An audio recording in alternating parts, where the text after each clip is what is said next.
My name is Jennifer Hayes, and I'm 32 years old. The morning my marriage revealed itself as fiction, I wasn't crying over late-night texts or lipstick stains.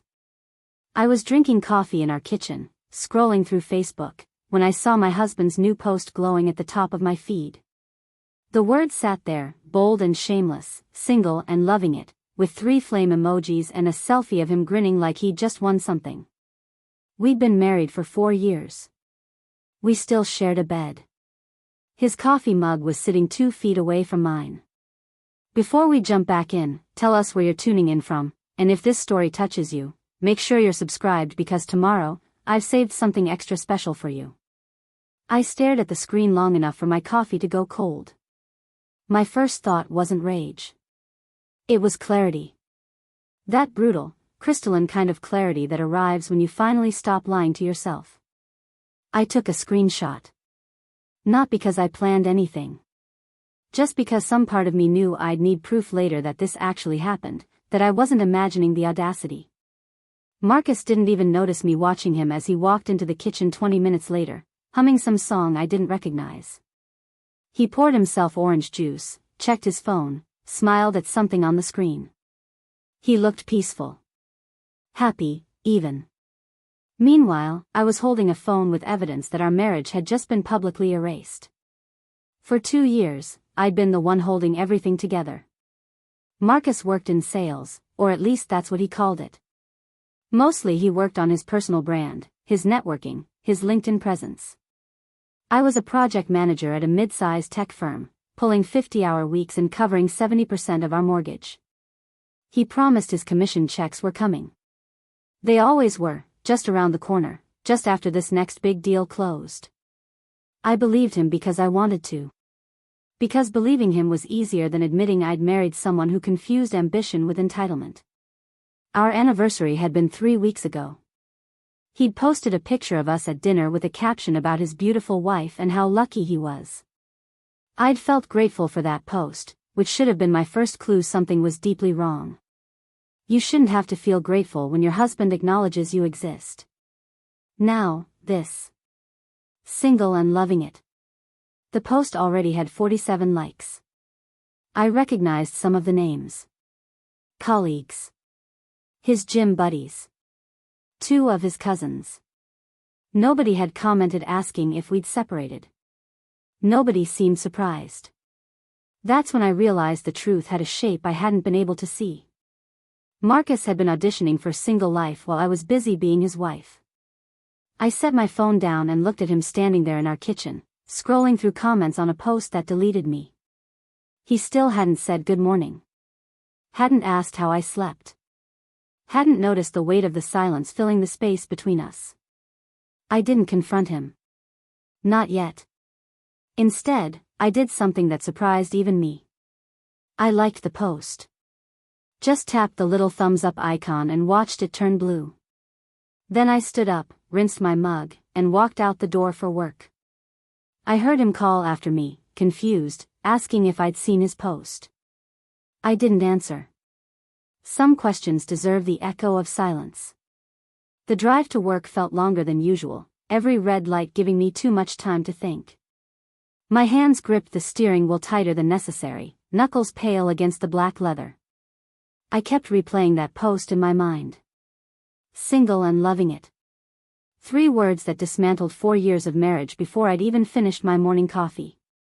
When I arrived at the office, my colleague Rachel immediately knew something was off. She cornered me by the coffee machine, her eyebrows raised in that way that meant she wouldn't let me deflect. "Jennifer, you look like you've seen a ghost." I almost laughed at that. A ghost would have been easier to process than what I'd actually seen. I showed her the screenshot. Her mouth fell open, and for a moment she just stood there holding her coffee cup midair. "He posted this while you're still married?" Her voice climbed an octave. "Like, legally, currently, this morning married?" I nodded. Rachel's face shifted from shock to something sharper, more protective. "What are you going to do?" The question hung between us like smoke. I didn't have an answer yet, but I knew one thing with absolute certainty. Whatever I did, it wouldn't be loud or messy. It would be surgical. That evening, Marcus came home around 7 carrying takeout bags and wearing that same carefree expression. "Hey babe, got us Thai food." He set the bags on the counter and finally looked at me. "You were weird this morning. Everything okay?" His tone was casual, like he was asking about the weather. I pulled out my phone and opened Facebook, turning the screen toward him. "Want to explain this?" He glanced at it, and I watched his face carefully. There was no guilt, no panic. Just mild confusion, followed by a laugh that made my chest tighten. "Oh, that. Come on, Jen, it's just a joke." The guys at the gym were ragging on me about being whipped, so I posted something funny. A joke. I let those words settle. "So our marriage is a punchline now?" He rolled his eyes. Opening containers of pad thai like this conversation was a minor inconvenience. "You're being dramatic. It's social media. It doesn't mean anything." That's when something inside me crystallized into steel. "If it doesn't mean anything, then you won't mind taking it down." He paused, fork halfway to his mouth. "Why does it matter if it's just a joke?" "Because, Marcus, jokes are supposed to be funny. And I'm not laughing." He set his fork down with deliberate slowness. "Fine. I'll delete it. But you need to stop being so sensitive about everything. This is exactly why the guys say I'm whipped." I didn't respond. I just watched him pull out his phone and tap at the screen.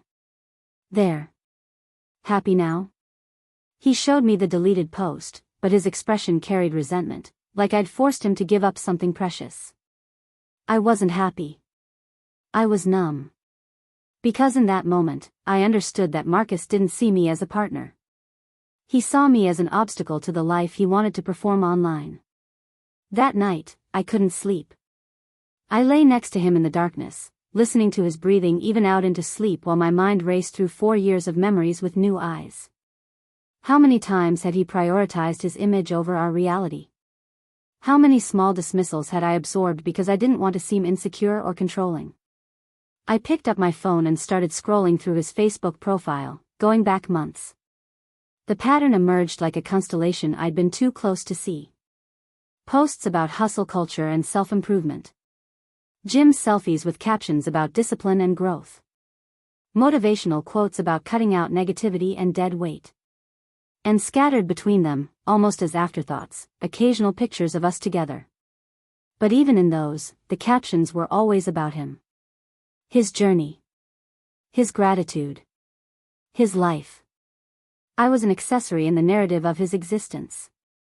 The next morning, I made a decision. I opened our laptop and logged into our bank accounts. Preparing and narrating this story took us a lot of time, so if you are enjoying it, subscribe to our channel. It means a lot to us. Now, back to the story. We'd always kept finances partially separate, my choice after watching my mother lose everything in her divorce. I paid most of the mortgage from my account. He contributed what he called his share, though it rarely matched the agreed amount. There was always some reason. A deal fell through. A client delayed payment. Commission structure changed. I downloaded 3 years of bank statements and credit card records. Then I opened a spreadsheet and began calculating. Every mortgage payment, every utility bill. Every grocery run, every insurance premium, every household expense. The numbers told a story my heart had been trying to ignore. Over the past 2 years, I'd covered 83% of our living costs. Marcus wandered in while I was working, towel around his waist, hair wet from the shower. "What are you doing?" "Just organizing some financial documents," I said without looking up. He grunted and walked away. He'd never been interested in the mundane details of how our life actually functioned. That was my job. His job was to dream big and post about it. By afternoon, I had everything documented. And I had a plan forming, quiet and careful. I wasn't going to explode or beg for explanations. I was going to build an exit so thoroughly constructed that when I finally walked through it, there would be no path back. I called my friend David, a real estate agent I'd known since college. "Hey, Hypothetically, if someone wanted to rent a one-bedroom apartment quickly and quietly, what would that process look like? There was a pause on the other end. Jen, is everything all right? His voice carried concern I wasn't ready to unpack. Just exploring options, I said. He didn't push. That's what I appreciated about David. He understood that sometimes people needed space to figure things out before they were ready to explain. Everything's available downtown, he said. I can send you some listings. Nothing has to be decided today. I thanked him and hung up. Within an hour, my inbox filled with possibilities. Studio apartments with city views. One-bedrooms in quiet neighborhoods. Each listing represented a life I could build alone, without the weight of someone else's performance dragging me down. That evening, Marcus announced he was going out with the guys. Don't wait up, he said, kissing my forehead absently. I watched him leave, cologne trailing behind him like evidence. The door closed, and the apartment fell into silence. I poured myself a glass of wine and sat on the couch we'd picked out together 3 years ago. Back then, I'd felt so adult, so accomplished, choosing furniture with my husband for our home. Now I looked around and saw clearly. This wasn't our home. It was my investment and his hotel. I pulled out my phone and started drafting an email to my landlord. We'd been renting this place since we got married, always meaning to buy something eventually. That eventually never came because Marcus's income was too unreliable for a mortgage approval. I was the one whose credit score made us viable tenants. The lease was up for renewal in 6 weeks. I'd been planning to sign automatically, the way I did every year. But tonight, sitting in the silence Marcus left behind, I made a different choice. I told my landlord I'd need a few weeks to decide about renewal. That I was considering my options. The response came within minutes. No problem, Jennifer. Just let me know by the end of the month. 1 month. That's how long I gave myself to decide if my marriage was worth saving or if that Facebook post had simply revealed what I'd been too loyal to see. Marcus came home after midnight, stumbling slightly, smelling like beer and buffalo wings. He collapsed into bed without showering, and within minutes he was snoring. I lay awake beside him, staring at the ceiling, feeling more alone than I ever had sleeping by myself.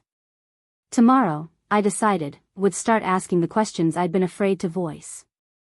And depending on his answers, I'd know exactly what came next. The questions I planned to ask never happened because Marcus made sure we were never really alone. He filled our evenings with noise and distraction, always on calls with potential clients, always streaming podcasts through the apartment speakers, always one crisis away from actually having a conversation. When I tried to bring up the Facebook post again 3 days later, he cut me off before I could finish my sentence. We already talked about this, Jen. I deleted it. What more do you want? He said it like I was being unreasonable, like my feelings had an expiration date that had already passed. I want to understand why you posted it in the first place, I said quietly. He sighed, that particular sigh he reserved for when he thought I was being difficult. It was harmless. You're making it into something it's not. That became his refrain for everything. I was making too much of things. I was overthinking. I was being insecure. Every concern I raised got deflected back onto my perception rather than his actions. It was like arguing with smoke. By the second week, something shifted in Marcus. He became almost aggressively attentive, bringing home flowers, suggesting date nights, posting photos of us with captions about how blessed he was. At first, I thought maybe he'd realized how much he'd hurt me. Then Rachel pointed out something I'd missed. Jen, look at the timing of these posts. They're all going up right after his gym sessions. I pulled up his profile and saw the pattern immediately. Gym selfie in the morning showing his dedication and discipline. Couple photo by evening showing his relationship success. He was curating an image of someone who had it all together, someone who was winning at life. And I was a prop in that narrative, proof that he was a good guy, a committed partner, someone worth following. The realization made my stomach turn. I scrolled further back and found the single and loving it post he deleted. It had 63 likes before he removed it. The couple photo he posted 2 days later had only 31. He'd gotten more engagement pretending to be single than he did acknowledging our marriage. That told me everything I needed to know about what he valued. That weekend, his behavior escalated in a way I hadn't anticipated.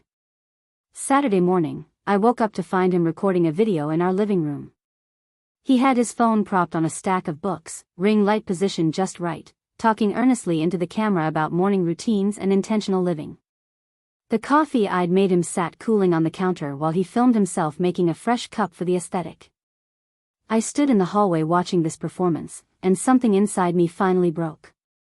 Not into tears or anger, but into a cold, clear understanding. This was who he was. This was who he'd probably always been. I'd just been too invested in the idea of us to see it plainly.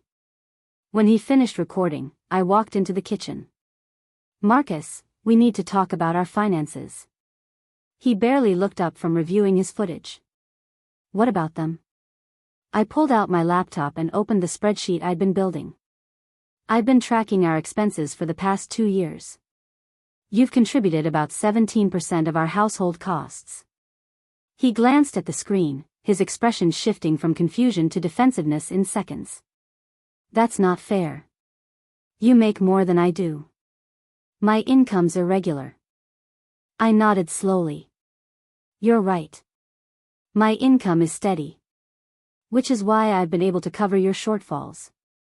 But Marcus, you told me you were contributing equally. You said your commission checks were covering your half." "They are," he insisted. "You're just counting things weird. Counting mortgage payments and utilities weird?" He stood up, and I saw the flash of anger he usually kept hidden beneath his wellness influencer persona.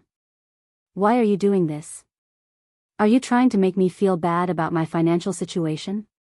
You know I'm building something. These things take time." "For years," I said. "You've been building something for 4 years. At what point does building become just existing on someone else's foundation?" His jaw tightened. "This is really ugly, Jen. Keeping score in a marriage? That's toxic." "Maybe," I agreed. "But so is pretending to contribute equally when you're not." He grabbed his gym bag and stormed toward the door. "I'm not doing this right now. I need to clear my head." He left, and I sat alone with my spreadsheet and the crushing weight of clarity.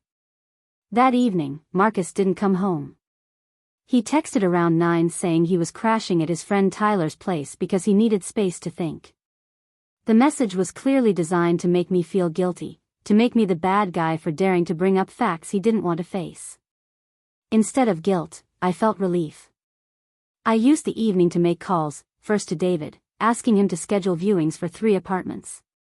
Then to my sister Lauren in Portland, just to hear a familiar voice that wasn't trying to convince me my reality was wrong. She listened to everything, the Facebook post, the financial imbalance, the constant deflection. When I finished, she was quiet for a moment. "Jen," she finally said, her voice gentle but firm. "You know you don't have to stay in something that makes you feel this small, right?" The words hit me harder than I expected. I'd been so focused on trying to fix things, on being understanding, on giving Marcus space to grow, that I'd forgotten I had permission to simply leave. "I know," I whispered. "I'm figuring it out." "Good, because from where I'm sitting, he's showing you exactly who he is. The only question is whether you're ready to believe him." We talked for another hour, and by the time we hung up, I felt something I hadn't felt in months. Certainty. Marcus came home the next morning with apologies and bagels, his signature move after any conflict. He set the bag on the counter and pulled me into a hug that felt rehearsed. "I'm sorry I walked out. You were right to bring up the money stuff. I've been avoiding it because I feel ashamed." His voice cracked slightly, and I almost softened. Almost. Then I noticed his phone on the counter, screen lit up with a notification. Someone had commented on a post. I could see just enough to read the caption. "Taking time for self-care and reflection. Sometimes you have to step back to move forward." He'd posted about our fight. Not the details, of course, but enough to paint himself as someone working on himself, growing, being vulnerable. Our private argument had become content for his personal brand. I pulled away from the hug. Marcus, did you post about us having problems? He had the decency to look caught for half a second before recovering. Not about us specifically. Just about personal growth. It's relatable content, Jen. People respond to authenticity. Authenticity, I repeated. You staged a moment of self-reflection for social media while the actual issue remains completely unresolved. That's not authenticity. That's performance. He picked up his phone defensively. You don't understand how this works. Building a following requires consistency and vulnerability. I'm creating value. Creating value, I said slowly. Meanwhile, I'm creating stability. I'm paying bills. I'm maintaining the life you use as a backdrop for your content. He opened his mouth to argue, then seemed to think better of it. Look, I know I need to contribute more financially. I get that. I'm working on some deals that should close soon, and then things will even out. How many times have I heard that exact sentence? I asked.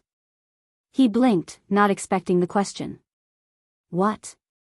How many times, Marcus, in 4 years, have you told me things will even out soon? He didn't answer. The silence stretched between us, filled with every broken promise, every delayed commission, every almost closed deal that never materialized. I need to know something, I continued. If those deals never close, if your income stays exactly as it is right now, what's your plan? Are you content to live indefinitely on what I provide while you chase something that might never come? He looked genuinely wounded. You don't believe in me anymore. It's not about belief, I said, exhausted. It's about reality. I've believed in you for 4 years. I've supported your vision, covered your shortfalls, and waited patiently for things to change. But Marcus, belief doesn't pay the mortgage. Belief doesn't cover your car payment. At some point, belief has to be backed up by action. His face hardened. So what, you're giving me an ultimatum? I'm asking you for honesty. Can you or can you not contribute equally to this household? And if you can't, are you willing to adjust your lifestyle accordingly? He stared at me like I'd suggested something outrageous. Adjust my lifestyle? What does that even mean? It means, I said carefully, if you can't afford to live in a place like this on your current income, then maybe you need to consider something smaller, something you can actually afford. But that's not my problem anymore. His eyes widened. What are you saying? I'm saying our lease is up in 4 weeks. And I'm not sure I want to renew it. At least not together. The words hung in the air between us, sharp and final. Marcus's expression cycled through disbelief, anger, and something that might have been fear. You're not serious. I'm very serious.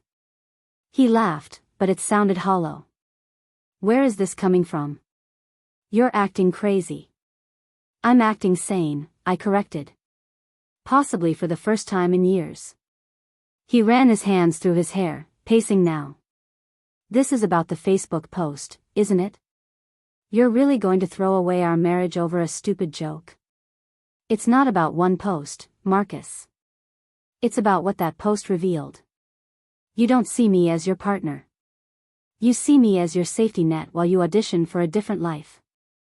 That's not true, he said, but his voice lacked conviction. Then prove it. Show me bank statements showing equal contribution. Show me a plan for the next 6 months that doesn't rely on my income. Show me anything that demonstrates you're invested in our partnership as much as you're invested in your online persona. He couldn't. We both knew he couldn't. Because the truth was, Marcus had been living a subsidized life while performing success, and the only person funding that performance was standing right in front of him, finally tired enough to stop. I'm going to view some apartments this week, I said quietly. I think we need to live separately for a while. Maybe that will give you the clarity you need about what you actually want. And what you want? He asked, voice barely above a whisper. I want to stop feeling like I'm raising a grown man. I want a partner, not a dependent. And right now, Marcus, you're not capable of being that person. He tried to argue, tried to promise change, tried every tactic in his arsenal. But I'd already made my decision. The woman who would have believed him, who would have given him another chance, who would have convinced herself that this time would be different, that woman was gone. She'd been deleted the moment I saw those 3 words glowing on my screen. Single and loving it. Well, I was about to find out what that actually felt like. The apartment viewings happened faster than I expected. David met me after work on Tuesday, his expression carefully neutral as he handed me a folder with listings. We drove through downtown in his car, the silence comfortable in the way only old friendships can be. The first place was a converted loft with exposed brick and floor-to-ceiling windows. Sunlight poured through the glass, and I could picture myself there, drinking coffee alone without someone else's crisis interrupting the morning. The second apartment had a balcony overlooking a small park. I stood there imagining quiet evenings with a book, no motivational podcasts bleeding through walls, no ring lights turning our living room into a studio. By the third viewing, David finally spoke. "You're really doing this?" It wasn't a question. I nodded, running my hand along the kitchen counter of a modest one-bedroom. "I should have done it a long time ago." He leaned against the doorframe, arms crossed. "For what it's worth, I always thought you deserved better." Marcus is the kind of guy who mistakes talking about success for actually achieving it. I smiled sadly. I used to think ambition was attractive. Turns out there's a difference between ambition and delusion. The biggest difference, David said, is that ambitious people eventually produce results. I chose the apartment with the balcony. Signed the lease that evening, put down first and last month's rent, and felt something shift in my chest. It wasn't quite relief yet, more like the moment before exhaling after holding your breath too long. When I got home, Marcus was on the couch editing photos on his laptop. He glanced up when I walked in. "Where were you?" "Running errands," I said, which wasn't technically a lie. He went back to his screen, and I realized he hadn't actually cared about the answer. He'd asked out of habit, the same way someone says "How are you?" without expecting an honest response. I watched him for a moment, this man I'd married, hunched over his laptop adjusting filters on a gym selfie, completely absorbed in his own reflection. That night I started packing. Not obviously, nothing that would trigger alarm. Just small things. My grandmother's jewelry box. My favorite books. Documents from the filing cabinet. I moved through our apartment like someone cataloging items for an estate sale, deciding what mattered enough to take into the next chapter. Marcus noticed nothing.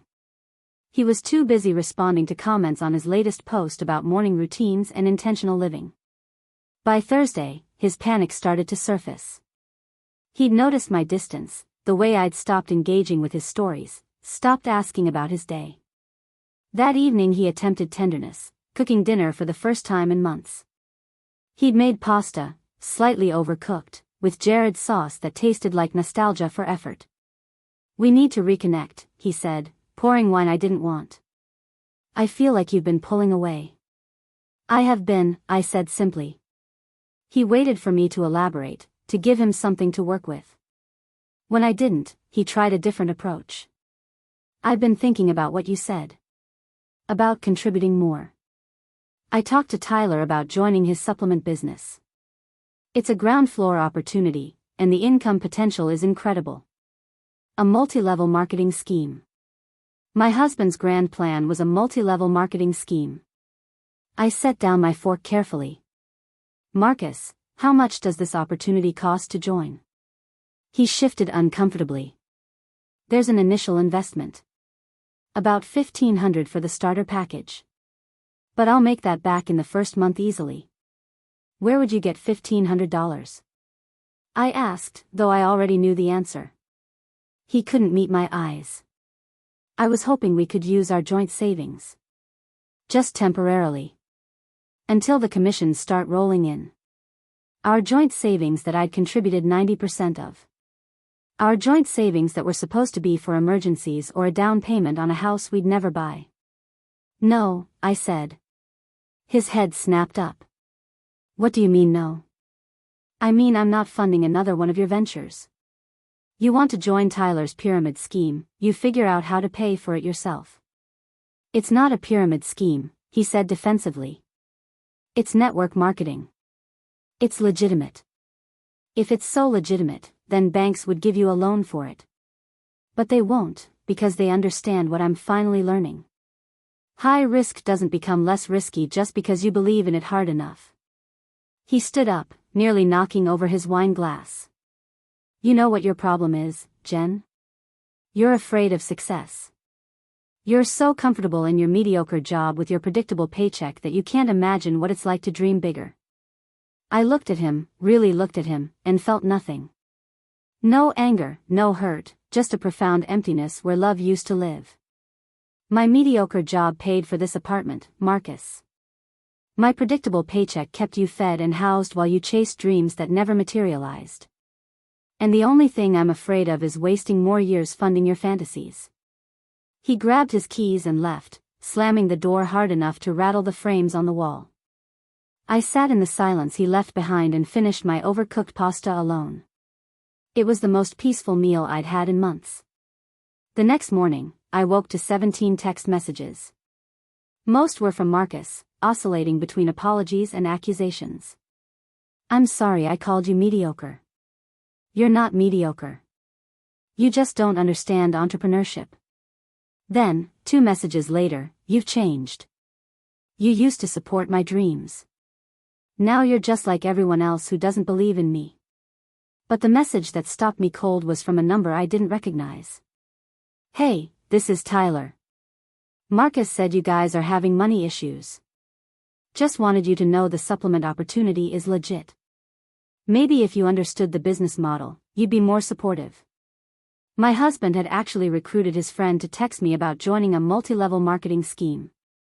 I blocked Tyler's number and stared at Marcus's messages. For years of my life had led to this moment, sitting in bed reading texts from my husband's friend trying to sell me protein powder as a solution to our marriage problems. The absurdity was almost funny. Almost. Rachel called during my lunch break. I told her everything, the apartment, the pasta dinner, Tyler's recruitment text. She listened without interrupting, which I appreciated because I needed to say it all out loud to believe it was real. When I finished, she was quiet for a moment. Jen, I have to ask. Are you angry? I thought about it. No. I'm just tired. Tired of being the adult. Tired of being the solution to problems I didn't create. Tired of shrinking myself so he could feel bigger. That's when you know it's really over, Rachel said softly. When you stop feeling anything except exhausted. The lease expires in 2 weeks. I move into my new place 3 days after that. Marcus still doesn't know. Part of me knows I should tell him, have the official conversation, but another part of me remembers how he posted that we were having problems without telling me first. How he turned our private struggles into content. How he never once considered how his words might land on me before he shared them with strangers. Friday evening, Marcus came home with flowers again. He does this now, brings home peace offerings after every conflict, like romance can be purchased at the grocery store checkout line. These were carnations, the cheapest option, still wrapped in cellophane. I thought we could talk, he said, setting them on the counter. Really talk. I sat down across from him at the kitchen table we'd bought together 3 years ago. Okay. Let's talk. He took a breath, preparing his speech. I know I haven't been the husband you deserve. I know I need to contribute more. I'm willing to get a regular job, something stable, while I build my brand on the side. It's what you want, right? What I want, I said slowly, is for you to want stability for yourself. Not because I'm forcing you. Not because I'm threatening to leave. But because you recognize that responsibility matters. He nodded eagerly. I do recognize that. I'm ready to change. When? I asked. When are you ready? Because Marcus, you've said these exact words before. 6 months ago when I mentioned the mortgage was straining my budget. A year ago when you missed 3 car payments in a row. You promise change when you're scared of consequences, and then the moment the pressure lifts, everything goes back to exactly how it was. This time is different, he insisted. I swear. I looked at the flowers wilting in their plastic wrap. At the man who'd posted single and loving it while I was sleeping beside him. At the 4 years of receipts and bank statements that told the real story of our marriage. Maybe it is different, I said. Maybe this time you really mean it. But Marcus, I don't have another 4 years to find out. His face crumbled. You're leaving me. The lease ends in 2 weeks. I've already made other arrangements. The words came out steady, no trembling, no doubt that he started crying then, real tears that might have moved me once. Please, Jen. Don't do this. We can fix this. I stood up, suddenly exhausted. You can't fix something when you won't admit it's broken. And you've spent 4 years convincing yourself that everything is fine while I held together the pieces you kept dropping. I walked to our bedroom and closed the door. Behind me, I heard him calling my name, his voice fractured and desperate. But I didn't turn around. Some doors, once closed, aren't meant to open again. That night, Marcus slept on the couch. In the morning, I'd find out just how far he was willing to go to avoid facing the truth about himself. What I didn't expect was for Marcus to go nuclear. The morning after our conversation, I woke to notifications flooding my phone. He'd posted a long essay on Facebook at 3 in the morning, the kind of raw vulnerability that gets shared thousands of times. The post was titled "My Marriage is Ending and I Don't Know How to Save It." He'd written paragraphs about feeling unappreciated, about how he'd sacrificed his dreams to make me happy, about how modern women don't understand what it means to support a man's vision. He painted himself as the devoted husband destroyed by a wife who'd grown cold and calculating. The post had already been shared 200 times. Comments poured in from people who didn't know me, calling me heartless, telling Marcus he deserved better, encouraging him to stay strong. Rachel texted me a screenshot. Please tell me you're seeing this. I stared at my phone, watching the shares climb. He'd tagged me in it. My name was there for everyone to see, attached to his narrative of victimhood. Friends, colleagues, distant relatives, all scrolling past his version of our marriage where he was the hero and I was the villain who'd betrayed him. I could have responded publicly. Could have posted receipts, bank statements, screenshots of every broken promise. Could have burned down his carefully constructed image with facts. Instead, I took a screenshot of everything, sent it to my lawyer just in case, and then I blocked him on every platform. Some battles aren't worth fighting in public. Some truths don't need an audience to remain true. The final week in our apartment was surreal. Marcus oscillated between pleading and rage, sometimes within the same conversation. He'd cry about losing me, then hours later accuse me of destroying his reputation. His post had backfired spectacularly when some of our actual friends started commenting with questions. Wait, weren't you posting about being single a few weeks ago? Didn't Jennifer pay most of the bills? The narrative he'd tried to control started unraveling in real time.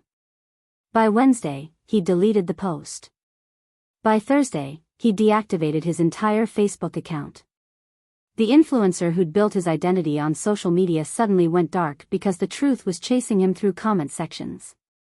There's a certain justice in watching someone's own weapon turn against them. Moving day arrived with unexpected sunshine. David showed up with his truck and 2 friends who didn't ask questions, just loaded boxes efficiently while Marcus watched from the bedroom doorway. I'd packed everything that was mine, which turned out to be almost everything that mattered. The furniture, the kitchenware, the decent television, all purchased with my money over 4 years of holding us together. Marcus finally emerged as the last box was being loaded. You're really taking everything. I looked around at the nearly empty apartment. You're welcome to buy your own furniture now. Maybe Tyler's supplement business can cover it. His face flushed. You're being cruel. I'm being honest. There's a difference. He tried one last time. Jen, please. We can start over. Get a smaller place together. I'll prove I can change. I turned to face him fully. Marcus, you posted that our marriage was ending on Facebook before you ever tried to save it. You turned our private pain into content for strangers. You built an entire online persona around being someone you're not, and when reality finally caught up, you blamed me for not playing along. He opened his mouth but nothing came out. I don't hate you, I said quietly. I just finally understand that loving you meant losing myself. And I'm not willing to do that anymore. David called from the truck. Jen, we're ready. I walked toward the door, then paused. The landlord knows you're staying until the lease ends. After that, you'll need to figure something out. Good luck, Marcus. I genuinely mean that. The drive to my new apartment felt like shedding weight with every mile. David helped me unpack, his friends assembled my bed frame, and by evening I was standing on my balcony watching the sunset paint the sky in shades of orange and pink. My phone buzzed with a text from an unknown number, but I knew it was him. I'm sorry. I messed up everything. Can we please just talk? I deleted it without responding. Some conversations are already finished even if the other person hasn't accepted it yet. That night, I slept in my own bed in my own apartment paid for entirely by my own money, and the silence was so profound it felt like medicine. 3 months later, I ran into Tyler at the grocery store. He avoided eye contact at first, but I stopped my cart near his. Hey Tyler. How's the supplement business? He shifted uncomfortably. Actually, I got out of that. It wasn't really sustainable. I nodded. Smart choice. There was an awkward pause before he finally said, Marcus moved back in with his parents. I heard he's working at a call center now. I felt nothing hearing that. No satisfaction, no sympathy, just neutral acknowledgement. I hope he figures things out, I said, and I meant it. Not for his sake, but for whoever might date him next. Tyler looked at me with something like respect. For what it's worth, a lot of us didn't know the full story. Once we did, well, it made sense why you left. I smiled and continued shopping. The full story didn't matter anymore. What mattered was that I'd stopped waiting for someone else to write a better ending and started writing my own. 6 months after leaving, Rachel set me up on a blind date with her coworker James. He was an architect, soft-spoken and steady, the kind of man who asked questions and actually listened to the answers. On our 3rd date, he paid for dinner without making it a performance. Didn't post about it, didn't need credit, just quietly handled it like a functioning adult. When I thanked him, he looked genuinely confused. Why wouldn't I? You paid last time. The simplicity of that exchange almost made me cry. This was what partnership looked like. Not keeping score, but naturally balancing. Not performing generosity, but living it. Not demanding credit for basic decency, but simply being decent. I never posted about my divorce online. Never shared my side of the story publicly. Never tried to destroy Marcus's reputation the way he'd attempted to destroy mine. Because the truth is, I didn't need vindication from strangers. I needed peace, and I found it the moment I stopped trying to fix someone who didn't want to be fixed. Sometimes people ask if I regret those 4 years. I don't. They taught me the difference between supporting someone's dreams and funding their delusions. Between being patient and being a doormat.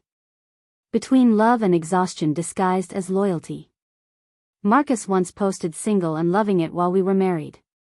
Now, actually single, I finally understood what loving it really meant.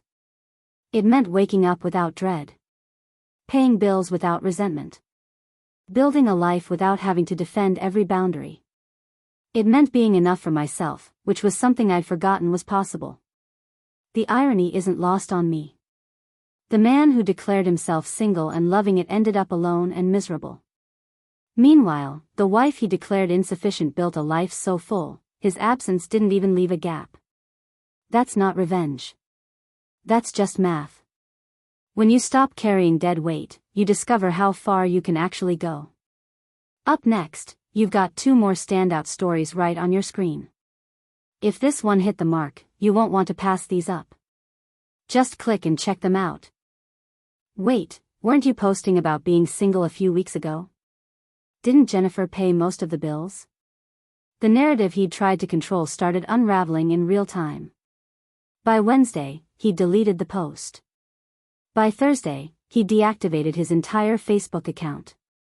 The influencer who'd built his identity on social media suddenly went dark because the truth was chasing him through comment sections. There's a certain justice in watching someone's own weapon turn against them. Moving day arrived with unexpected sunshine. David showed up with his truck and 2 friends who didn't ask questions, just loaded boxes efficiently while Marcus watched from the bedroom doorway. I'd packed everything that was mine, which turned out to be almost everything that mattered. The furniture, the kitchenware, the decent television, all purchased with my money over 4 years of holding us together.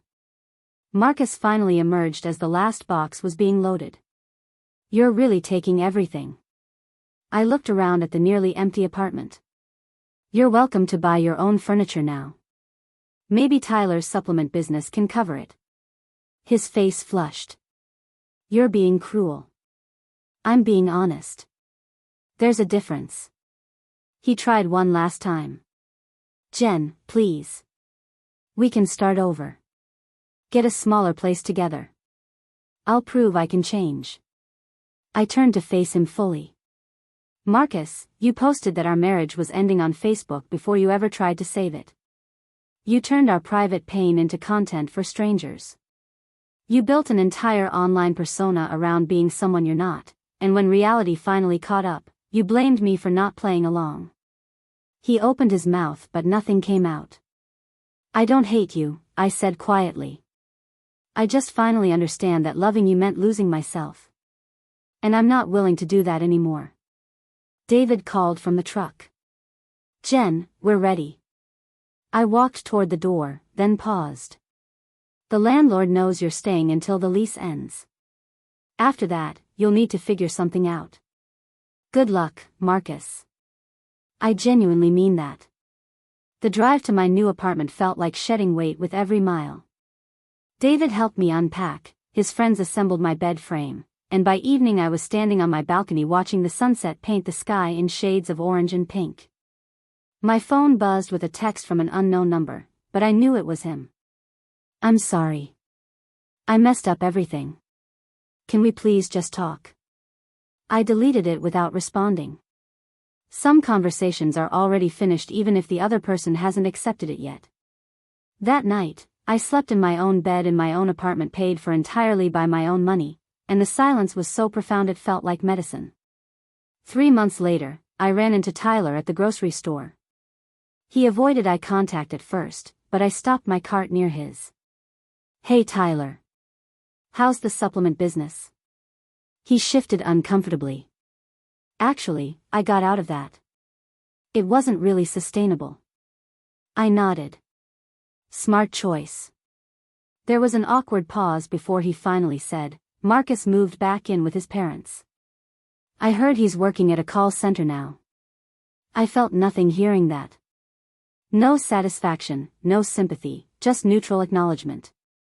"I hope he figures things out," I said, and I meant it. Not for his sake, but for whoever might date him next.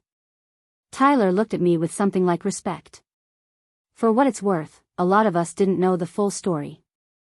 Once we did, well, it made sense why you left. I smiled and continued shopping. The full story didn't matter anymore. What mattered was that I'd stopped waiting for someone else to write a better ending and started writing my own. 6 months after leaving, Rachel set me up on a blind date with her coworker James. He was an architect, soft-spoken and steady, the kind of man who asked questions and actually listened to the answers. On our 3rd date, he paid for dinner without making it a performance. Didn't post about it, didn't need credit, just quietly handled it like a functioning adult. When I thanked him, he looked genuinely confused. "Why wouldn't I? You paid last time." The simplicity of that exchange almost made me cry. This was what partnership looked like. Not keeping score, but naturally balancing. Not performing generosity, but living it. Not demanding credit for basic decency, but simply being decent. I never posted about my divorce online. Never shared my side of the story publicly. Never tried to destroy Marcus's reputation the way he'd attempted to destroy mine. Because the truth is, I didn't need vindication from strangers. I needed peace, and I found it the moment I stopped trying to fix someone who didn't want to be fixed. Sometimes people ask if I regret those 4 years. I don't. They taught me the difference between supporting someone's dreams and funding their delusions. Between being patient and being a doormat. Between love and exhaustion disguised as loyalty. Marcus once posted single and loving it while we were married. Now, actually single, I finally understood what loving it really meant. It meant waking up without dread. Paying bills without resentment. Building a life without having to defend every boundary. It meant being enough for myself, which was something I'd forgotten was possible. The irony isn't lost on me. The man who declared himself single and loving it ended up alone and miserable. Meanwhile, the wife he declared insufficient built a life so full, his absence didn't even leave a gap. That's not revenge. That's just math. When you stop carrying dead weight, you discover how far you can actually go. Up next, you've got 2 more standout stories right on your screen.